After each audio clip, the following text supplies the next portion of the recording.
আমরা সব সময় হজ এজেন্সিগুলোর সহযোগিতা চাই।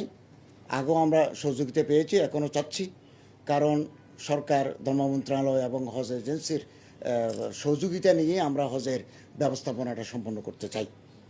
আর কোটা কমানো এটা তো আমাদের হাতে নাই, এটা তো সৌদি গভর্নমেন্টের পার্ট।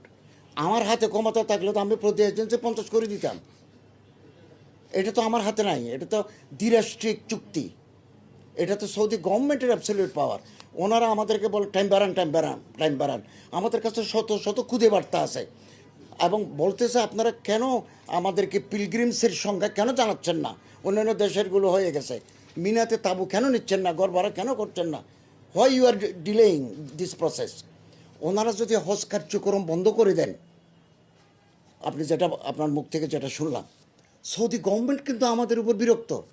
আমাদের কাছে খবর আছে, আমরা যদি আরও বাড়াবাড়ি করি, সৌদি গভর্নমেন্ট বলবে যে 2000 has been imposed on you, 2000। অথবা এমন কথাও আসছে, এবছর বাংলাদেশকে বাইরে রাখো, সিরিয়ালের বাইরে রাখো, তারা কি করে দেখি।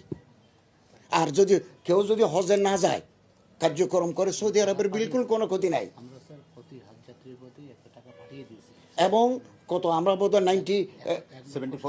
74 million riyal we have been already remitted to the Saudi government.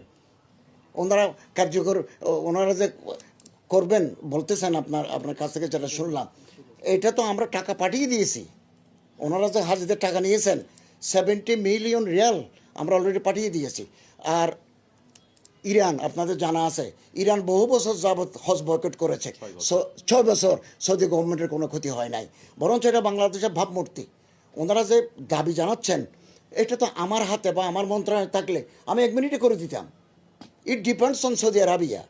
এবং সৌদি গভর্নমেন্ট আমাদেরকে বারবার প্রেশার দিচ্ছে যে তোমরা পিছিয়ে আসো কেন, সবাই তো করে ফেলতেছে।